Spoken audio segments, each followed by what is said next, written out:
Ok, merci. Voilà, je vais aussi apporter ma contribution. Bénissons le Seigneur pour ce merveilleux passage biblique. Alors, je vais relire le texte biblique. Jacques chapitre 1, verset 27, il est écrit « La religion pure et sans tache devant Dieu, notre Père, consiste à visiter les orphelins et les veuves dans leurs afflictions et à se préserver des souillures du monde. » La première question, savoir que signifie la religion dans ce contexte biblique. En tout cas, vous avez tout dit sur ce point. Mais alors, lorsqu'on parle de religion, déjà au niveau des relations humaines, c'est-à-dire des religions païennes qui existent dans le monde, quand on parle de religion, cela fait référence aussi aux croyances. Mais pour nous qui sommes en Jésus-Christ, quand on parle de religion, il s'agit de la foi. Et évidemment, comme a dit le frère Sommet, la foi c'est une vie. Donc la religion c'est aussi une vie de foi. Et donc la véritable vie de foi en Dieu, notre Père, consiste donc à visiter les orphelins et les veuves. Ce qui est important ici, ce n'est pas seulement le fait de citer les orphelins et les veuves, mais c'est en fait de citer le mot qui est important aussi dans ce contexte, c'est beaucoup plus l'affliction. C'est-à-dire toute personne qui est abattue, toute personne qui est dans l'affliction. Vous allez voir que dans Ésaïe chapitre 50, si j'ai bonne mémoire, je crois le verset 4, Ésaïe va dire « L'Éternel m'a donné une langue exercée afin que je sache soutenir celui qui est dans l'abattement ou bien celui qui est abattu. » Donc, le Seigneur lui-même, Dieu, est attentionné, il porte toute son attention à une personne qui est abattue. Et c'est ce qui est dit aussi dans Ésaïe chapitre 66, je crois le verset 1 à 2, c'est là où le Seigneur dit « Voici celui sur qui je porterai mes regards. » Et le Seigneur dit « Sur celui qui est abattu ou qui a l'esprit dans l'abattement et aussi sur celui qui craint ma parole. » Donc déjà le Seigneur l'Éternel lui-même, il porte une attention particulière sur une personne affligée. Pourquoi? Parce que tout simplement, quand la personne est affligée, elle devient très vulnérable entre les mains de l'ennemi ou devant l'ennemi.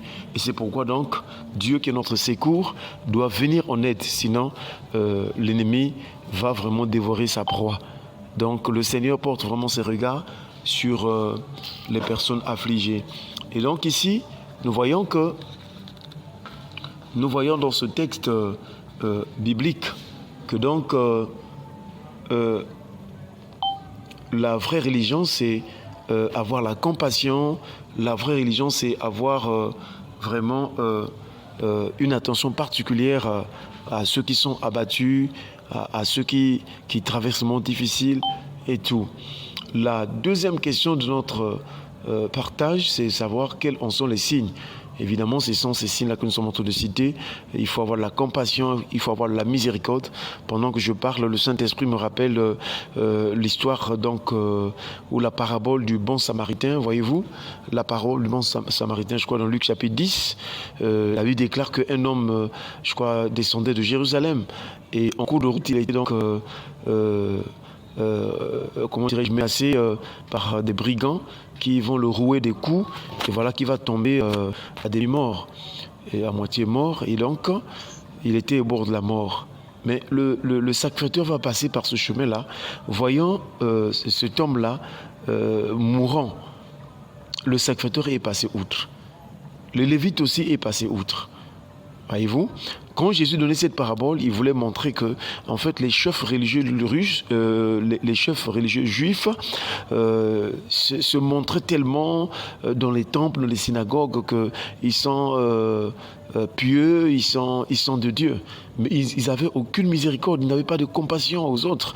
Ils s'attachaient à leurs coutumes, à leurs traditions, et ils imposaient des jougs sur le peuple de Dieu. Et quand Jésus arrive, quand sur le même chemin, un bon Samaritain va passer par là, eh bien, il va prendre cet homme-là qui était mourant et il va prendre soin de lui et il va l'emmener à l'hôtellerie.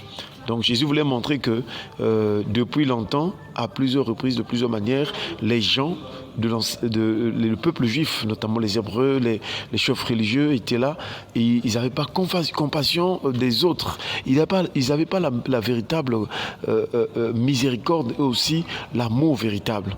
Et le bon Samaritain aussi, ça peut être aussi l'image de Jésus-Christ lui-même qui est venu et qui qui nous a sauvés par grâce, qui est venu nous sauver par grâce en nous faisant grâce et miséricorde. Donc nous voyons que l'apôtre Jacques, en parlant de cette religion, il faisait référence aussi par révélation, bien sûr, de tous ces points-là que je suis en train de citer. Donc les signes d'une personne qui a la véritable foi en Dieu, alors elle doit avoir la miséricorde, la compassion, elle doit aider les autres, elle doit avoir un penchant vraiment de miséricorde, un cœur vraiment disposé à soutenir, à aider l'autre qui est dans des situations de problèmes. Évidemment aussi, vous allez voir que le comportement de l'humanité, des hommes aujourd'hui, devient de plus en plus des comportements qui sont vraiment, comment dirais-je, méchants vis-à-vis du prochain. Et c'est pourquoi Paul a prévenu à Timothée en disant que sache que dans les derniers jours, il y aura des temps difficiles. Voyez-vous, il y aura des temps difficiles. Pourquoi? Parce que les hommes, ils seront ennemis vraiment des gens des biens. Voyez-vous, quand vous faites le bien, les gens te haïssent et tout. Voilà ce que nous sommes en train de vivre actuellement. Donc l'apôtre Jacques est en train de poser une doctrine aussi fondamentale sur le comportement de la personne qui se dit avoir la foi. Souvent, les gens se disent avoir la foi, mais la foi doit se démontrer par les œuvres. Et parmi ces bonnes œuvres-là, c'est aussi le cœur miséricordieux de Dieu, le cœur compatissant de Dieu. Donc, lorsque nous allons porter notre regard pour soutenir, pour venir en aide aux affligés, alors sachez que nous sommes en train de vivre comme Christ. Parce que tout le temps de Jésus-Christ sur la terre, il a été là pour vraiment apporter de l'aide, du secours à ceux qui avaient des problèmes. Vous allez voir aussi que dans la prophétie du prophète Isaïe 66, vous allez voir que le Seigneur va faire mention aussi des affligés, que je vais lire, je crois le verset 2. Bon, je vais commencer à partir du verset 1. Il est écrit, Isaïe chapitre 61, à partir du verset 1 jusqu'au verset 2. Jusqu'au verset 3, il est écrit « L'Esprit du Seigneur l'Éternel est sur moi, car il m'a oint pour porter une bonne nouvelle aux malheureux. » Voyez-vous déjà, il est fait mention des malheureux.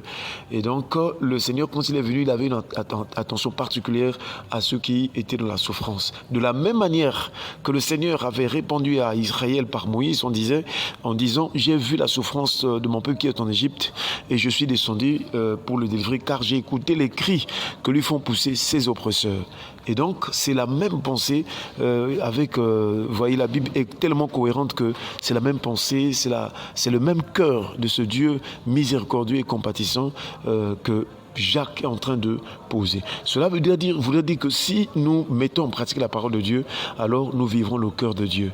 Alors nous allons manifester la vie de Dieu. Et donc, ce texte d'Ésaïe chapitre 66, ce texte dit encore que, donc il dit, l'Esprit Seigneur, l'Éternel est sur moi, car il m'a oint pour porter de bonnes nouvelles aux malheureux.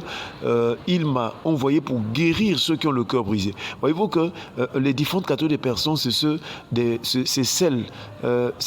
celles qui ont des situations, des problèmes. Ici, là, nous avons les malheureux, ceux qui sont blessés, ont des cœurs brisés, ont des blessures intérieures.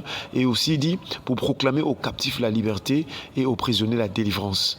Mais il ne s'arrête pas là. Le verset 2 de Isaïe chapitre 61, il est écrit « Pour publier une année de grâce de l'Éternel et un jour de vengeance de notre Dieu, pour consoler les affligés de Sion. » Pour consoler tous les affligés, voilà, pour accorder aux affligés de Sion, pour leur donner un diadème au lieu de la cendre, une huile de joie au lieu du deuil, un vêtement de louange au lieu d'un esprit abattu, afin qu'on les appelle les térébintes de la justice, une plantation de l'Éternel pour servir à sa gloire.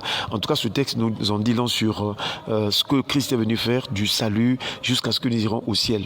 Et donc, bref, nous voyons que le Seigneur a une attention particulière pour notre vie, du moins depuis que nous étions encore dans la vie païenne, nous étions encore sous l'emprise, sous la condamnation du péché. Et voyez-vous, c'était une vie de souffrance, n'est-ce pas? Et donc, le Seigneur, par ce texte d'Ésaïe, nous montre qu'il est venu pour les malades, ceux qui souffrent dans leur âme, qui sont affligés et tout, et il nous a apporté un remède. L'un des remèdes que le Seigneur nous a apporté, c'est la consolation. C'est pourquoi aussi, lorsque Jacques est en train de parler là, c'est pour montrer que le véritable chrétien, qui a la foi en Jésus-Christ, c'est celui-là qui doit avoir la compassion, qui doit consoler les autres. La consolation, c'est une façon d'adoucir le regret. Là où une personne a des regrets, on lui vient en aide pour la délivrer de cette situation regrettable, de ces inquiétudes, de ces afflictions-là. Et donc, c'est une doctrine aussi fondamentale. C'est une doctrine fondamentale. Quels en sont les signes? C'est ce que nous sommes en train d'expliquer. Troisième question, c'est vraiment avoir la compassion, consoler les autres, exhorter les autres. Quand nous rencontrons des gens qui ont des problèmes de toutes sortes, alors nous devons les exhorter. Nous devons les exhorter pour les relever. La quatrième question, savoir la troisième question, pardon, qu'est-ce qu'une souillure? La souillure aussi, c'est le péché. La souillure aussi, c'est toutes sortes de choses qui nous salissent lorsque nous les pratiquons, lorsque nous les vivons. Donc la souillure, c'est le péché. Et par définition, la souillure aussi, c'est une tache. La souillure, c'est une saleté. Cela voudrait dire que dans ce monde, il y a des choses qui nous sont présentées, mais derrière lesquelles il y a la saleté. Et c'est l'une des stratégies que le diable utilise. Le diable utilise quelle stratégie? Il prend quelque chose dont il garnit en avant-plan, et par contre, en arrière-plan,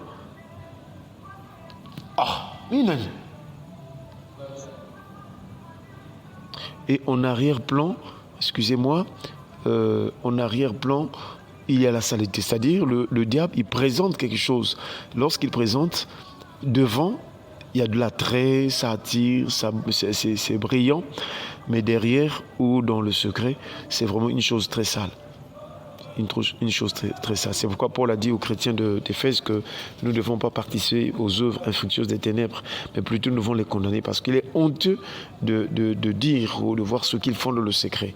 Donc, nous voyons, à titre d'exemple, la quatrième question, à titre d'exemple de quelques souillures dans ce monde que nous connaissons, nous pouvons voir par exemple ce que les gens aiment aujourd'hui, l'ambiance que la Bible appelle les fêtes. Excusez-moi, il y a un texte d'Ésaïe, Ésaïe chapitre 5, où Dieu reproche aussi à Israël le fait qu'Israël passait son temps donc, dans des fêtes. Et au verset 12 d'Ésaïe chapitre 5, Ésaïe chapitre 5, verset 12, il est écrit la harpe et le luth, le tambourin, la flûte et le vin animent leur festin. Mais ils ne prennent point garde à l'œuvre de l'Éternel, et ils ne voient point le travail de ses mains. C'est-à-dire, l'une des plus grandes distractions que le monde a placées dans ce monde, c'est aussi les festins, les fêtes, les mouvements, les sorties où on va, on mange, on boit, et puis voilà. Et dans cette condition de vie impure et sale, que les gens pensent être la bonne vie, alors les gens ne prendront pas garde. C'est-à-dire, la distraction sera tellement forte que les gens ne vont pas s'en apercevoir que Jésus peut revenir ce soir, il peut revenir demain. Et en ce moment-là, dans cette distraction-là, les gens perdent de vue que ceux qui ne seront pas prêts vont rester lorsque le Seigneur apparaîtra dans sa gloire. Donc, le monde est dans cette distraction. Et vous allez remarquer aussi que quand Jésus parle du temps de Noé, du temps de Lot, à comparer à notre époque, à notre dispensation, à notre génération actuelle, Jésus fait mention des gens qui boivent et qui mangent. Et je prends l'exemple dans Luc chapitre 17, je pense, à partir du verset 26 jusqu'au verset 30, Jésus dit que ce qui arriva du temps de Noé arrivera pareillement. Les gens mangeaient, buvaient, et voilà, se mariaient leurs enfants, jusqu'à ce que Noé est rentré dans l'arche et le déluge est venu tous les faire périr.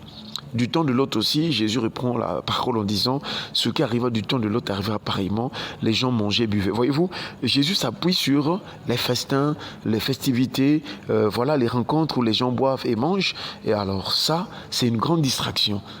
Mais aujourd'hui, les gens ne s'aperçoivent pas. Pourtant, pour les hommes, ce sont des moments de réjouissance. Mais pourtant, aux yeux de Dieu, c'est une véritable distraction, un divertissement qui prépare les cœurs à descendre dans le séjour des morts. Tenez-vous tranquille, si nous continuons à lire la suite des versets, à partir du verset 12, donc la suite du texte biblique d'Ésaïe chapitre 5, par exemple, le verset 13 nous dit « C'est pourquoi mon peuple sera soudain emmené captif. Sa noblesse mourra de faim et sa multitude sera desséchée par la soif. » En fait, les festins organisés dans ce monde ont pour but de dépouiller l'humanité. Les hommes ont pour but de les rendre captifs. C'est ce que les gens ignorent. Pourtant, quand les gens s'y retrouvent, ils se partagent des souvenirs, les gens sont dans la joie, les gens rient, les gens, en tout cas, ils font toutes sortes de choses pour s'égayer. Mais aux yeux de Dieu, je vous assure, surtout encore pour la musique païenne, la musique profane qui alimente, qui agrée ces moments-là de distraction, je vous assure, pour le Seigneur, c'est un piège de l'ennemi. Et spirituellement, les démons capturent les gens qui aiment les fêtes, les sorties, voilà, pour aller boire, pour aller manger et tout, voilà. Alors, spirituellement, les démons cantonnent ces milieux-là.